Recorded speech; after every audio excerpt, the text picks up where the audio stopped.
you all to know I've been standing up here for like 5 minutes and nobody cheered for me, so you should love it. That's awesome. Hi, everybody. How's everyone doing? Come on, it's the last panel of the night. A little more.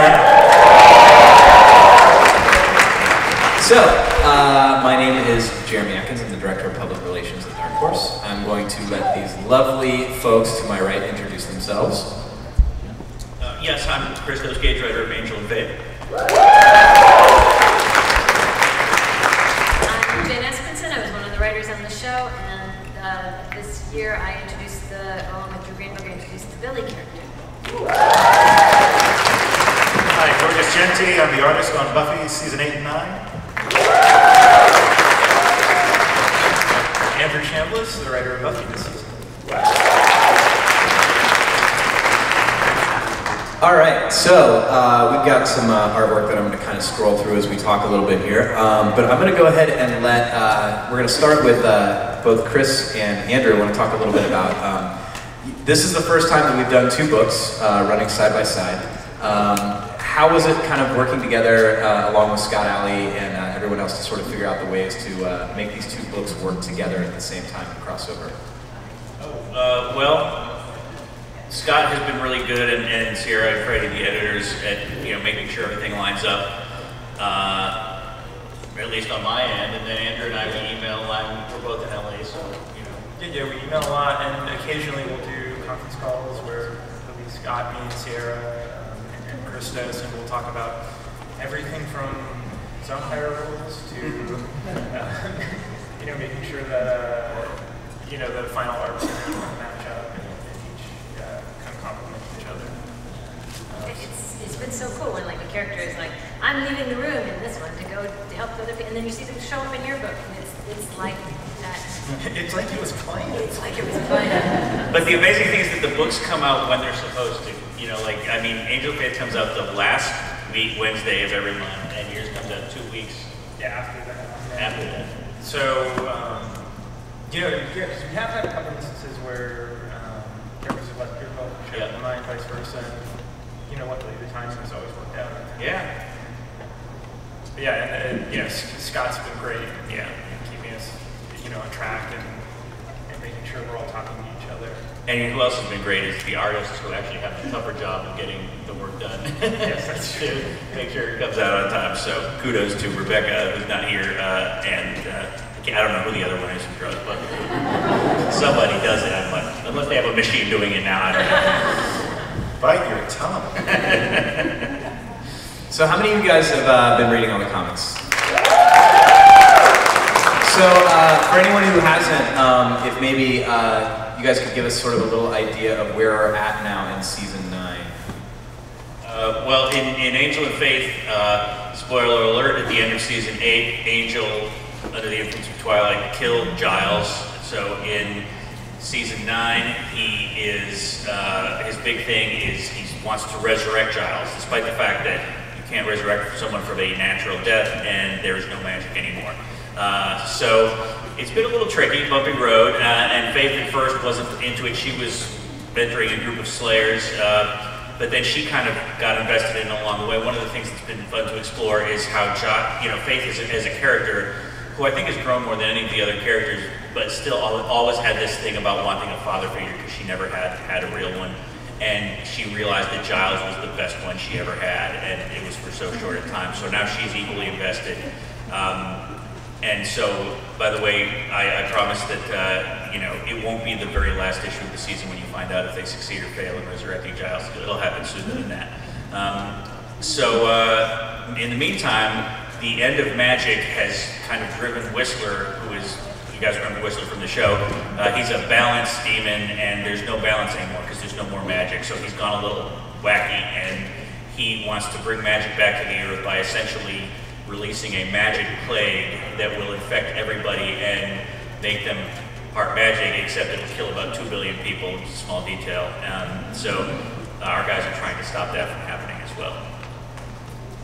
And then, with Buffy, she spent a lot of the season kind of coming to terms with what she did to the Seed, and she's watched kind of all of her friends go off and figure things out for themselves. Willow's gone off, had her own miniseries. kind of comes to terms with her magic, when that means for her. Xander and Dawn have been living their life, and just when Buffy kind of got to the place of being okay with what she did, she realized that destroying the seed actually had consequences for her in the most personal way possible. Dawn, who was the key and was made Buffy's sister, and is magic, is starting to disappear because there is no more magic in the world. So it's all kind of come home for Buffy and hit her in an unexpected and super personal way. So she right now is kind of dealing with that, and is going to try to figure out how to fix what she's done. Actually, a question for Georgia. So obviously one of the biggest differences between season 8 and season 9, since you come on this book, is the fact that we have had one writer for the most part throughout the majority of the issues, except the lovely Jane has been stepping in for a couple issues as well. Has there been a difference in the process for you in terms of working with just one writer and one kind of vision of Buffy versus various writers on season 8? Well, I would assume the obvious would be you get to go to one person and you're always kind of talking to that one guy, and you do develop a language, which for the most part, because I think Jane and I, we were doing season 8, we kind of developed a language going into it. And then with Joss and a couple of other writers. But Jane, I think, you came in for the most issues in season 8. Coming in. Oh, I think you did 3 or 4. Issues. Well, that sounds like a lot of work. So yeah, I think you do develop a relationship, or actually I think an artist should develop a relationship with their writers, however brief it might be, because, and again, Jane and Andrew, I don't know if you can speak on this, but I assume you feel a little more comfortable when all those times I might have called you or said, hey, well, what about this, or what about that? And you just feel a little better, I think, as a writer, where your words are going to the artist who is obviously into, and I'm a Buffy fan, so I was nitpicking things, and Andrew could probably tell you. You just say, hey, well, what about this? And, oh, well, Buffy can't do this because she did this back in so-and-so. So. Oh, it's so helpful. It's so easy to lose track of things and make a mistake, and it felt like having you drawing, I knew it would look beautiful, and I knew that any time when I was stupid, you would catch it. And it's also great too, because when you finish a script, I've been looking at it for weeks, and Scott and the editorial team has been all looking at it, and so when it goes to George's and he reads it, he's looking at it with fresh eyes, so a lot of times he can pipe in with like an idea here and here,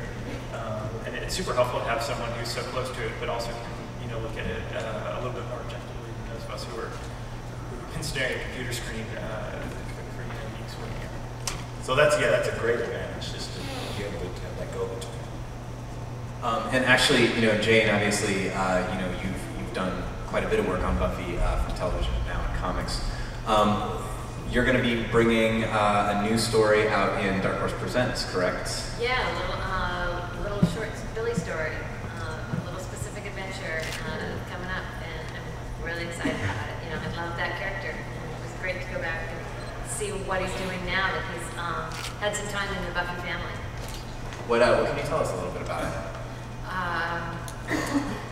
No spoilers, please. Yeah, that's the thing. I was going to say, it's called, and I'm like, oh, maybe the title's a spoiler. It's got both adventure aspects and relationship aspects. So it doesn't just fold Billy in without comment, but it doesn't make it all about his gayness. I think it's a lovely little tale.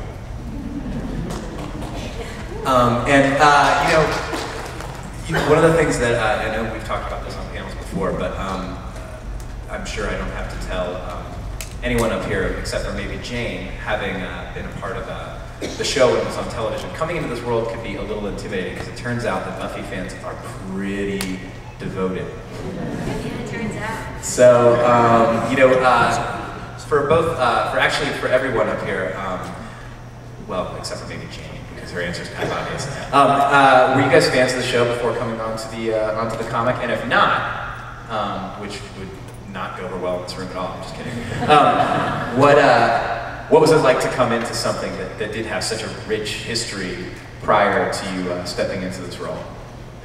Well, for me, I had never seen Buffy or Angel before Scott Alley approached me, having read a graphic novel I wrote, and asked if I would be interested. And I knew Joss's work from Astonishing X-Men. We grew up reading the same era of X-Men, and to me, it was the best X-Men I had read since the Chris Claremont, John Byrne era when I was a kid, and I actually ended up sitting across from Joss on a train back to LA from San Diego one year, I think it was 2007, and I told him this, and we had a nice chat about comics, but I'd never seen any of his shows. So when I talked to Scott, I was like, I've been wanting to see these shows, so I'll just start watching them, and of course I got immediately sucked into it. It's like when I was, 10 years old and I read my first X-Men comic, and there had been 20 years of X-Men at that point, and I knew that there was this rich history, and instead of being like, oh my god, I can't possibly deal with all this, I was like, I want to find out all about this. And so I watched all the shows and just became a total fan, and now I'm a huge fan, and actually just recently watched Firefly, my wife and I, and loved it. And I have the Dollhouse Season 1 DVD sitting, waiting for the right moment to be watched. And I love Dr. Horrible, and I also love Husbands, which is awesome. Wow, I'll take it after the... I was very fond of it. Yeah, I mean, it's publicly known. I'd never watched the show Buffy before I'd gotten the job. And I was only really brought in because apparently Joss said, hey, I want to do this season 8, I want to carry it on. And he told to the editor, Scott Alley, and said, here, this is a list of people that I really would